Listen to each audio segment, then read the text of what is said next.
పక్షవాతం అంటే ఒకప్పుడు కేవలం పెద్దవాళ్ల సమస్య. కానీ ఇవాళ చిన్న వయసులోనే పక్షవాతం కేసుల్ని చూస్తున్నాం. 25-30 ఏళ్ల వారిని సైతం పక్షవాతం కబళిస్తోంది. నిండు జీవితాల్ని నిర్వీర్యం చేస్తోంది. అస్తవ్యస్తమైన జీవనశైలి, అధిక బరువు, ఊబకాయం, హై బీపీ, షుగర్ వంటి మెటబాలిక్ జబ్బులతో పాటు పొగ, మద్యం వంటి అలవాట్లు చిన్న వయసుకే పక్షవాతాన్ని తెచ్చిపెడుతున్నాయని చెప్తున్నారు డాక్టర్లు. చిన్న వయసులో పక్షవాతం గురించిన పూర్తి వివరాల్ని డాక్టర్ని అడిగి ఇప్పుడు తెలుసుకుందాం.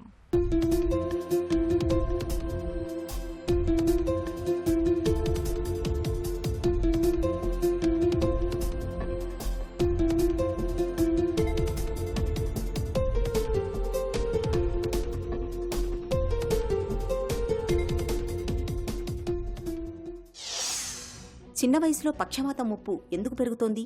బ్రెయిన్ స్టోన్కి కొన్ని రిస్క్ ఫ్యాక్టర్స్ ఉంటాయి. అవి ఓల్డ్ ఏజ్ అయినా యంగ్ ఏజ్ అయినా సేమ్ రిస్క్ ఫ్యాక్టర్స్ ఉంటాయి. బీపీ, షుగర్, కొలెస్ట్రాల్ ఎక్కువ ఉండటం, smoking, alcohol, sedentary life styles, ఎక్కువ ఎక్సర్సైజ్ చేయకపోవటం, ఇవన్నీ బ్రెయిన్ స్ట్రోక్కి చాలా స్ట్రాంగ్ రిస్క్ ఫ్యాక్టర్స్.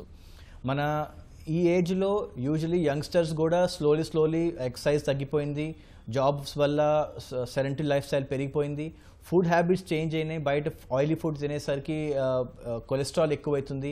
అండ్ చాలామంది యంగ్స్టర్స్ కూడా యంగ్ ఆన్సెట్ డయాబెటీస్, హైపర్టెన్షన్ రావటం వల్ల మనకి ఈ మధ్య incidence of stroke in young patients చాలా ఎక్కువైంది. పెద్దలతో పోలిస్తే యువతలో వచ్చే పక్షవాతం ఏమైనా తేడాగా ఉంటుందా? యూజువలీ బ్రెయిన్ స్ట్రోక్ అంటే బ్రెయిన్లో బ్లడ్ క్లాట్ కావటం ఆర్ బ్లీడింగ్ వల్ల there is brain damage.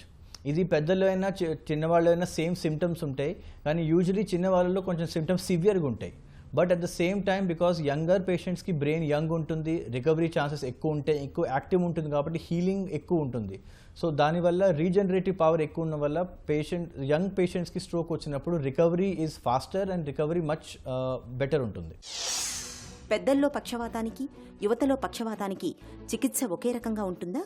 Younger పేషెంట్స్లో మనం నార్మల్ అదే same risk factors BP, sugar, hyper tension, cholesterol ఉంటే సేమ్ ట్రీట్మెంటే ఉంటుంది. ఫస్ట్ మనం బ్లడ్ థిన్నర్ స్టార్ట్ చేస్తాం, అది అండ్ బ్రెయిన్లో ప్రెషర్ పెరగకుండా ట్రీట్మెంట్ చేస్తాం, సో ఫర్దర్ అటాక్స్ రాకుండా. కానీ కొన్ని యంగర్ పేషెంట్స్కి కొన్ని కారణం వల్ల జెనెటిక్ డిసార్డర్స్ వల్ల బ్లడ్ చిక్కగా ఉంటుంది. అట్లాంటి పేషెంట్స్కి ట్రీట్మెంట్ కొంచెం వేరీ అవుతుంది. వాళ్ళకి స్ట్రాంగర్ బ్లడ్ థిన్నర్స్ అవసరం పడతాయి and depending upon which genetic disease ఆ ట్యాబ్లెట్స్, ఆ blood thinners lifelong or some temporary time పీరియడ్కి వాడవలసి వస్తుంది. చిన్న వయసులో ఒకసారి పక్షవాతం వస్తే మళ్ళీ పక్షవాతం వచ్చే అవకాశం ఉంటుందా? బ్రెయిన్ స్ట్రోక్ వచ్చినప్పుడు మనం కొన్ని టెస్టులు చేస్తాం టు సీ బ్రెయిన్ స్ట్రోక్ ఎందుకు వచ్చింది. అదేమైనా జెనెటిక్ డిసార్డర్ వల్ల బ్లడ్లో చిక్కతనం, బ్లడ్లో ఇన్ఫెక్షన్ ఉంది అంటే కొన్ని కారణాల వల్ల రికరెన్స్ రావచ్చు. అట్లాంటి పేషెంట్లో మనం ముందే టాబ్లెట్ ఆపకుండా కంటిన్యూస్గా వాడితే రికరెన్స్ తగ్గుతుంది. చిన్న వయసులో పక్షవాతం ముప్పును ఎలా నివారించుకోవాలి? యంగ్ ఏజ్లో స్ట్రోక్ రాకుండా చూడాలంటే first important is family history. మన ఫ్యామిలీలో ఎవరికైనా యంగ్ ఏజ్లో షుగర్, బీపీ రావటం ఆర్ హార్ట్ అటాక్ రావటం ఆర్ బ్రెయిన్ స్ట్రోక్ రావటం ఉంటే మనం రెగ్యులర్ చెకప్ చేయించుకోవాలి. అట్లాంటి పరిస్థితుల్లో మనకు కూడా యంగ్ ఏజ్లో వచ్చే ఛాన్స్ చాలా ఎక్కువ ఉంటుంది. సో అట్లాంటి పేషెంట్స్, అట్లాంటి యంగ్స్టర్స్ దే షుడ్ రెగ్యులర్గా బీపీ, షుగర్ చెక్ చేయించుకోవటం, కొలెస్ట్రాల్ చెక్ చేసుకోవటం, lifestyle modification, exercise frequency పెంచటం అండ్ డయట్ మోడిఫికేషన్ చేసుకోవాలి. పక్షవాతం వచ్చినప్పుడు ప్రథమ చికిత్స ఎలా ఉండాలి? బ్రెయిన్ స్ట్రోక్ అంటే మనకు తెలిసింది యూజువల్ పబ్లిక్కి పారాలిసిస్ అని తెలుసు. పారాలిసిస్ అంటే ఒక పక్క చేతులు, కాళ్ళు, ఫేస్ పడిపోవటం, పని చేయకపోవటం. కానీ బ్రెయిన్ స్ట్రోక్కి చాలా సిమ్టమ్స్ ఉంటాయి. సడన్గా స్పృహ తప్పి పడిపోవటం, మాట సరిగ్గా రాకపోవటం, సడన్గా వర్టిగో ప్రాబ్లం రావటం, సడన్గా కన్ఫ్యూజన్ ఆర్ మెమరీ లాస్ రావటం, ఆర్ సడన్గా మూతి వంకర పోవటం, ఇవన్నీ బ్రెయిన్ స్ట్రోక్ సిమ్టమ్స్ కావచ్చు. ఇట్లాంటి పేషెంట్స్ సడన్గా సీజర్స్ రావటం, ఇట్లాంటి పేషెంట్స్ ఎప్పుడైనా సడన్గా ఇట్లాంటి సిమ్టమ్స్ చూస్తే వెంటనే హాస్పిటల్ తీసుకురావాలి. ఎందుకంటే క్లాట్ వల్ల వచ్చిన బ్రెయిన్ స్ట్రోక్ ఉంటే 3 to 4 hours లోపల మనం పేషెంట్ని హాస్పిటల్ తీయగలిగితే మనం ఒక injection which is basically clot dissolving injection, అది క్లాట్ని వెంటనే డిజాల్వ్ చేసేస్తుంది అండ్ బ్రెయిన్ స్ట్రోక్ వచ్చిన సిమ్టమ్స్ రివర్స్ చేస్తుంది. బ్రెయిన్ స్ట్రోక్ పేషెంట్స్లో ఒక గోల్డెన్ అవర్ ఉంటుంది.